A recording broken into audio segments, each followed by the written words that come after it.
കേന്ദ്ര ന്യൂനപക്ഷ കാര്യമന്ത്രി കിരൺ റിജിജു സഭയിൽ വഖഫ് നിയമ ഭേദഗതി ബില്ല് അവതരിപ്പിച്ചതോടെ ഇന്ന് രാത്രി തന്നെ വഖഫ് ബില്ല് വോട്ടിനിട്ട് പാസാക്കുവാനുള്ള സാധ്യത കൂടുകയാണ്.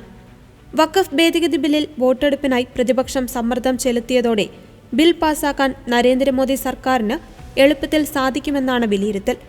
543 അംഗ സഭയിൽ BJP നയിക്കുന്ന NDAയ്ക്ക് നിലവിൽ 293 അംഗങ്ങളാണുള്ളത്. ബിൽ പാസാക്കാൻ ആവശ്യമായത് 272 വോട്ടുകൾ മാത്രമാണ്. വഖഫ് ബില്ലിന് ലോക്സഭയിൽ പിന്തുണയറിയിച്ച് TDPയും JDUവും രംഗത്തെത്തിയതോടെ ഇത് കൂടുതൽ എളുപ്പമാകും. മുസ്ലിം ജനങ്ങളുടെ ക്ഷേമത്തിനായി വഖഫ് ബില്ലിനെ പിന്തുണയ്ക്കുന്നുവെന്നാണ് TDP വ്യക്തമാക്കിയത്. പാർലമെന്റിന്റെ 31 അംഗ സംയുക്ത സമിതി ശുപാർശ ചെയ്ത ഭേദഗതികളോടെയുള്ള വഖഫ് ബില്ല് ഇന്ന് ഉച്ചയ്ക്ക് 12 മണിക്കാണ് ലോക്സഭയിൽ ചർച്ചയ്ക്കെടുത്തത്. 8 മണിക്കൂർ ചർച്ച ഇതിനായി നീക്കിവെച്ചിട്ടുണ്ട്. അതിനുശേഷം ന്യൂനപക്ഷകാര്യമന്ത്രി കിരൺ റിജിജു ചർച്ചയ്ക്ക് മറുപടി നൽകുകയും പാസാക്കുന്നതിന് സഭയുടെ അംഗീകാരം തേടുകയും ചെയ്യുമെന്നാണ് പ്രതീക്ഷിക്കുന്നത്.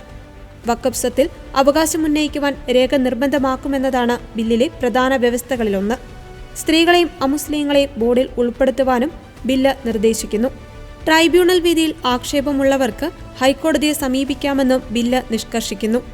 5 വർഷം ഇസ്ലാം മതം പിന്തുടർന്നവർക്കേ വഖഫ് നൽകാനാകൂ എന്ന വ്യവസ്ഥയും ബില്ലിലുണ്ട്. വഖഫ് പെർ യൂസർ വ്യവസ്ഥയ്ക്ക് പകരം വഖഫ് ഡീഡ് എന്ന വ്യവസ്ഥ നിർബന്ധമാക്കി. വഖഫ് സംബന്ധിച്ച ട്രൈബ്യൂണൽ വിധിക്കെതിരെ ഹൈക്കോടതിയെ സമീപിക്കാമെന്നും സംസ്ഥാന സർക്കാർ നിയോഗിക്കുന്ന മുതിർന്ന ഉദ്യോഗസ്ഥൻ തർക്കങ്ങളിൽ തീർപ്പ് കൽപ്പിക്കുമെന്നും ബില്ലിൽ വ്യവസ്ഥ ചെയ്യുന്നു. വഖഫ് പട്ടിക വിജ്ഞാപനം ചെയ്താൽ 90 ദിവസത്തിനകം വഖഫ് പോർട്ടലിലും ഡാറ്റാബേസിലും അപ്ലോഡ് ചെയ്യണം. രജിസ്റ്റർ ചെയ്യാത്ത വഖഫ് സ്വത്തുകൾ സർക്കാരിന് ഏറ്റെടുക്കാമെന്നും ബില്ലിൽ വ്യവസ്ഥയുണ്ട്.